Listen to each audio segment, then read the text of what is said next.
हिमालय की ऊंची पहाड़ियों के बीच बसा एक गुमनाम सा गांव था दासपुर। सर्दियों का मौसम अपने पूरे कहर के साथ उतर चुका था। बर्फीली हवाएं गलियों में सीटी बजाती फिर रही थीं और ठंड इतनी तेज थी कि रात होते ही पूरा गांव सिमटकर अपने अपने घरों में कैद हो जाता। हर झोपड़ी के भीतर लकड़ियों की आग सुलग रही थी और लोग कांपते हाथों से आग के पास बैठकर खुद को गर्म रखने की कोशिश कर रहे थे। हर साल की तरह इस बार भी ठंड ने दासपुर में दस्तक नहीं दी थी, बल्कि डेरा जमा लिया था। इसी गांव के किनारे टूटी फूटी झोपड़ी में रहता था एक ऐसा परिवार जिसकी गरीबी ठंड से भी ज्यादा बेरहम थी। फटे कपड़े, बुझती आग और खाली आंखों में बसे सपने, यही उनकी जिंदगी की सच्चाई थी। ठंडी रातें जैसे हर पल उनकी परीक्षा ले रही थी। सुनिए, इस बार छत की मरम्मत बहुत जरूरी हो गई है। ठंड तो वैसे ही ज्यादा पड़ रही है, ऊपर से जब भी बारिश होती है तो छत से पानी टपकने लगता है, घर पूरा भीग जाता है। यही सोचकर मन घबरा जाता है कि कहीं माँ को ठंड न लग जाए। मुझे सब समझ में आता है। मेरा भी मन नहीं मानता कि तुम लोग ऐसी परेशानी में रहो, लेकिन इस समय हालात ठीक नहीं है। ठंड बढ़ने की वजह से फैक्ट्री बंद हो गई है और काम मिलना मुश्किल हो गया है। फिर भी तुम चिंता मत करो, जैसे ही काम मिलेगा सबसे पहले छत ठीक करवा दूंगा। भगवान ने चाहा तो सब ठीक हो जाएगा। 2 दिन बाद आज उनके घर चूल्हा जला था। जलती लकड़ियों से उठती हल्की सी आंच भी कड़ाके की ठंड के आगे कमजोर लग रही थी। आर्यन एक बेहद गरीब मजदूर था जो पहले एक फैक्ट्री में काम करता था, लेकिन भीषण सर्दी पड़ने के कारण फैक्ट्री बंद हो चुकी थी। इसी वजह से वो बेरोजगार हो गया था। फिर भी जमा देने वाली ठंड और बर्फीली हवाओं के बीच वो जैसे तैसे छोटी मोटी मजदूरी करके 2 वक्त का खाना जुटा रहा था। उस साल ठंड कुछ ज्यादा ही बेरहम थी।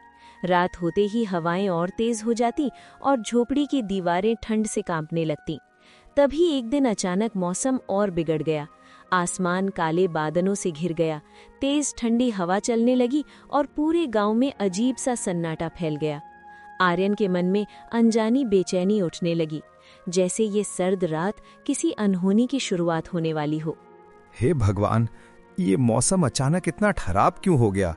ठंड तो पहले ही जान ले रही है, अब ये तेज हवा और काले बादल, कहीं कुछ अनहोनी ना हो जाए।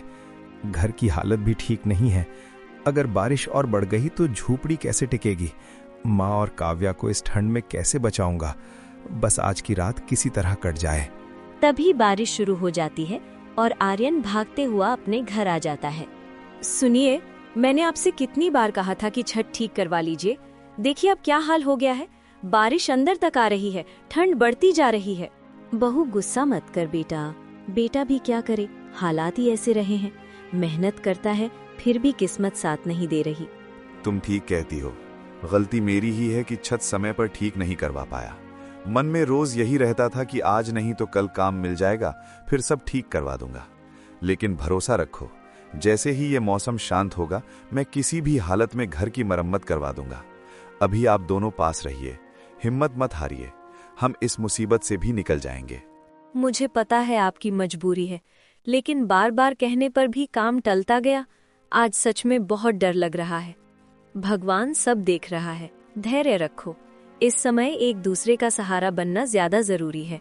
दोनों पति पत्नी आपस में बातें कर ही रहे थे कि तभी बगल के कमरे से छत टूटने की आवाज आई। वे पल भर के लिए डर गए। हे भगवान, ये कैसी आवाज थी? छत गिर गई क्या? मुझे बहुत डर लग रहा है। क्या करें अब? ज्यादा सोचो मत, अभी एक पल भी यहाँ मत रुको, जल्दी बाहर निकलो। छत पूरी गिर सकती है, माँ को भी संभालो, तुरंत बाहर चलो। सुनिए, पानी चारों तरफ भर गया है, पाँव फिसल रहा है, ध्यान से चलो। घबराओ मत, बस बाहर निकल जाएं। जान बची तो सब फिर से बना लेंगे, जल्दी जल्दी।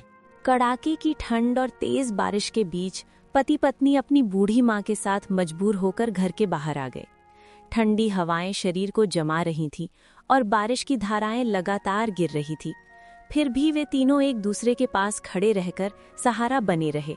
बेटा, मुझे बहुत ठंड लग रही है। ये बारिश भी रुकने का नाम नहीं ले रही। अब हम कहाँ जाएंगे? शरीर कांप रहा है, डर लग रहा है कि इस खुले में कैसे रहेंगे। माँ, आप घबराइए मत। देखिए, सामने वो बड़ा सा पेड़ है, पहले उसके नीचे चलते हैं, वहां कुछ तो सहारा मिलेगा। आप मेरा हाथ थामे रहिए, जब तक मैं हूं आपको कुछ नहीं होने दूंगा। तीनों एक पेड़ के नीचे जाकर खड़े हो गए। बारिश अब और तेज हो चुकी थी और ठंडी हवा लगातार चल रही थी। तभी अचानक जोर की आवाज के साथ अपना आशियाना टूटता देख आर्यन की बूढ़ी माँ देवकी की आंखों से आंसू बहने लगे। सब लोग बहुत दुखी थे। हे भगवान, मेरा घर उजड़ गया, सारी उम्र की कमाई एक पल में मिट्टी हो गई। अब इस बुढ़ापे में कहाँ जाऊंगी?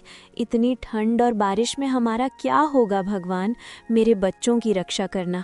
माँ, अब यहाँ रुकना ठीक नहीं है। हमें किसी और जगह का सहारा ढूंढना होगा। जब तक ठंड और हालात ठीक नहीं होते, रहने का कोई दूसरा इंतजाम करना पड़ेगा। बेटा, इतनी कड़कड़ाती ठंड में हम कहाँ जाएंगे? शरीर में ताकत नहीं बची है, मन भी बहुत डर रहा है।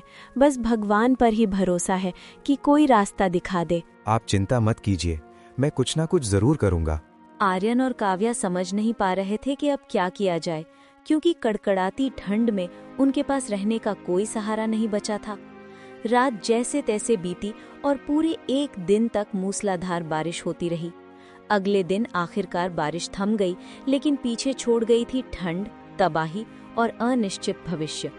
जैसे ही वे तीनों अपने टूटे हुए घर के पास पहुंचे, बिखरी हुई दीवारें और टूटी छत देखकर उनके दिल भर आए। अपना आशियाना उजड़ा हुआ देख उन्हें गहरा दुख हुआ। आंखें नम हो गईं और मन में बीते दिनों की यादें उमड़ पड़ी। देवकी देवी वहीं फूट फूट कर रोने लगी। हाय राम, मेरा घर, मेरा सहारा सब उजड़ गया। इसी घर में मैंने अपने बच्चों को पाल पोस कर बड़ा किया। इसी छत के नीचे हंसी खुशी और दुख दोनों देखे। ये देखकर आर्यन का दिल भर आया।